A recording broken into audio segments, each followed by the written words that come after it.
Sa nilabas na listahan ng British website na TC Candler ng The Most Beautiful Faces of 2023 ay may mga Pinoy celebrities na nakasama.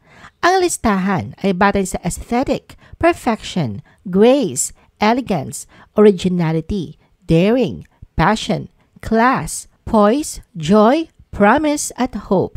The Philippine Showbiz List presents Pinoy celebrities na kasama sa The Most Beautiful Faces 2023.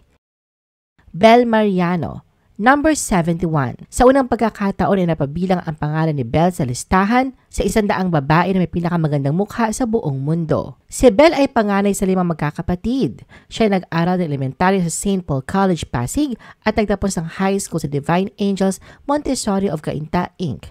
Una siya nasilayan sa telebisyon bilang commercial model sa edad na 9 taong gulang. Taong 2012 nang simula naman ni Bel ang kanyang showbiz career sa bakuran ng ABS-CBN. Sumali siya sa cast ng kiddie gag show na Gawin Bulilit at mayroon din siyang supporting role sa Lorenzo's Time. Ang kanyang kauna-unahang lead role ay sa hit series na He's Into Her na nakakuha ng international recognition dahil sa kanyang performance. Nauwi niya ang panalong Outstanding Asian Star 2022 Awards sa 17th Seoul International Drama Awards. Walang ang duda kung bakit isa si Bel sa binansagang rising star of her generation at kasalukuyan siya napapanood sa Can't Buy Me Love. Josh Cullen, number 71. Nakasama naman sa listahan ng 100 Most Handsome Faces of 2023 ang 2 miyembro ng Pinoy pop sensation na SB19. Isa na nga rito ang lead rapper at vocalist ng grupo na si Josh.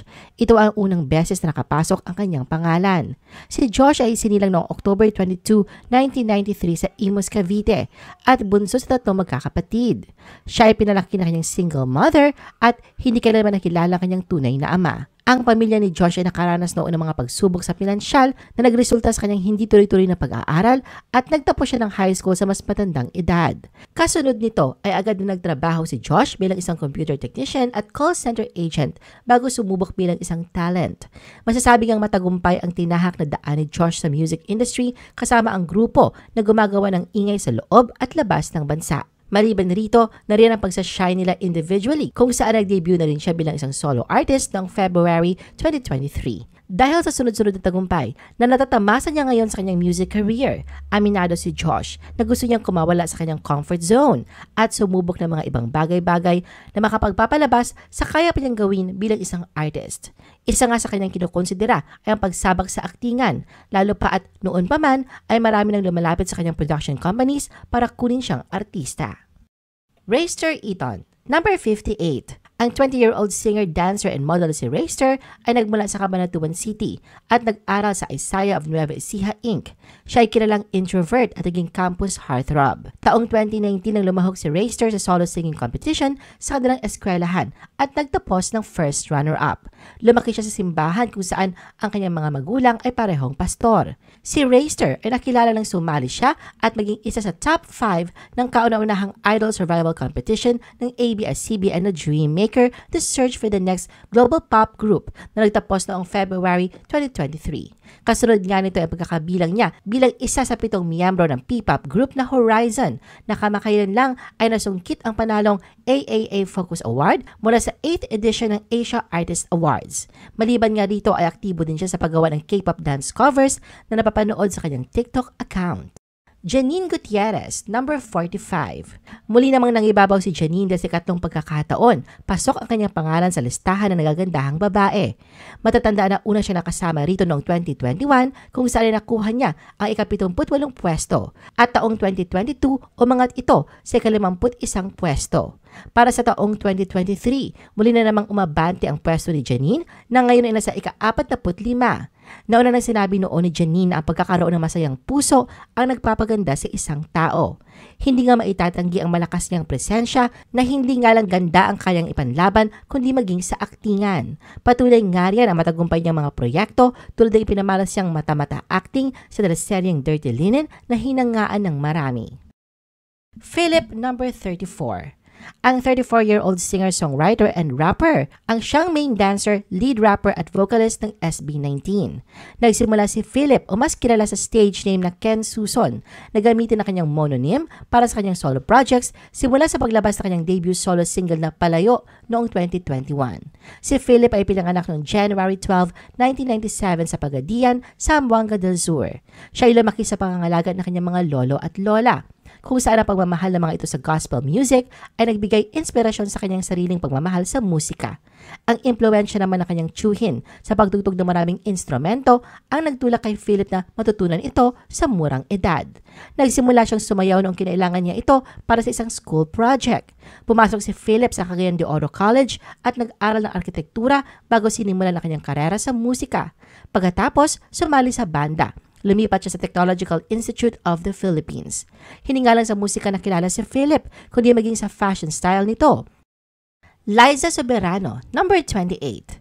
Kung pagandahan lang ang pag-uusapan, walang duda na isang pangalan ng 25-year-old Filipina-American na si Liza sa paniguradong unang lilitaw at makailang beses na niya itong pinatunayan. Si Liza ang may longest streak sa listahan ng 100 Most Beautiful Faces kung saan ito ang pang-siyam na taon niya. Matatandaan na taong 2017 naging number 1 siya at ito din ang kauna-unahang pagkakataon ng isang celebrity mula sa Pilipinas ang nanguna sa listahan. Taong 2018 na makuha naman ni Liza ang ika-4 na pwesto at napabilang sa kanilang Hall of Fame. Sa kabila ng pagsulpot ng mga bagong personalidad sa listahan, sa paglipas ng taon ay patuloy namang pinapatunayan ni Liza ang malakas niyang karisma at napapasama pa rin ang pangalan sa mga pinakamagandang babae sa buong mundo kahit na bumaba ang pwesto nito. Noong nakaraang taon ay pang number 23 siya. Top 18 naman noong 2021 at ngayon ay nakuha ni Liza ay ika-28 pwesto. Sa kasalukuyan ay pinagtutuunan ng pansin ni Liza ang kanyang showbiz career sa Hollywood kung saan ay mapapanood sa 2024 ang kauna-unahan niyang Hollywood movie na Lisa Frankenstein. Kyler Chua, number 27. Pasok sa listahan ng isa pang miyembro ng K-pop boy group na Horizon, ang 21-year-old singer, dancer at model si Kenji na nakilala sa kanyang stage name na Kyler ay nakilala ng publiko ng sumali at maging top 3 siya sa Dream Maker. Si Kyler ay lumaki sa Quezon City at naging isang trainee sa Celebrity Studio PH bago siya sumikat. Naroon ang pangarap niyang pasukin ang showbiz pero hindi siya nagpabaya na makatapos sa kanyang pag-aaral. Kinuha ni Kyler ang kurso sa Hotel and Restaurant Management sa kolehiyo at pinatunayan ang kanyang dedikasyon sa kanyang mga pangarap at academics. Malinaw ang kanyang pagmamahal para sa K-pop sa pamamagitan ng kanyang paghanga sa iba't ibang mga grupo, lalo na sa boy group na EXO. Si Kyler ay nagmarka sa kanyang talento at pagiging kahawig sa mga sikat na Korean celebrities tulad na Cha Eun-woo ng Astro at Hee Sung ng ENHYPEN. Sa kabila ng kanyang murang edad, nagtagumpay siyang makaakit ng atensyon ng mga tagahanga ng K-pop sa buong mundo. Samantala, ang pangalan ng fanbase ni Kyler ay Orions na nagmula sa pangalan niya at ito ay naglalarawan ng dedikasyon at suporta ng kanyang mga tagahanga sa kanyang solo career. Ivana Alawi, number 21. 4 na taon naman magkasunod na pasok sa listahan ng 100 Most Beautiful Faces ang 27-year-old Filipino-Moroccan actress, celebrity endorser at YouTuber na si Ivana. At ang patuloy na pagkakasali ng kanyang pangalan sa gagandahang babae sa buong mundo ay hindi na nga questionable pa dahil bukod sa ganda at kaseksihang taglay, nariyan din ang patuloy na pag-abante ng kanyang showbiz career at kasalukuyan siya napapanood sa FPJ's Batang Quiapo. Maliban nga rito, malawak din ang nararating na kanyang social media platform na may milyon-milyong followers and supporters. Katunayan taong 2020, nakuha ni Ivana ang ika-11 pwesto, umangat naman siya sa ika-4 na pwesto noong 2021 at bumaba noong nakaraang taon sa ika-6 na pwesto. Para naman sa taong ito, kapansin-mansin ang malaking binaba ng pwesto ni Ivana na nasa ika-21. Andrea Brillantes, number 16. Hindi kailan ang 2023 ay naging makulay at maingay para sa 20-year-old kapamilya actress na si Andrea Brillantes kung saan nariyan ang mga kontrobersyang kanyang kinasasangkutan. At ngayon, bago dumating ang 2024, isinasara niya ang taon na may kahanga-hangang tagumpay sa pagiging bahagi sa top 20 ng the 100 Most Beautiful Faces of 2023. Ginulat ni Andrea ang madla na maungusan niya ang ilan pang Pinay celebrities na naging suki ng nasabing listahan. Pinatunayan niya na wala ni anumang batikos o negatibong komento ang makakapagpigil sa kanyang pag-angat. Katunayan, sa kauna-unahan niyang pagkakasama sa listahan, agad niyang nakuha ika-16 na pwesto. Hindi naman ito pinagtakhan pa ng karamihan sa mga netizen dahil kahit ano pangarong iba tong batikos sa kanya, hindi may pagkakailang taglay ni Andrea ang napakagandang mukha.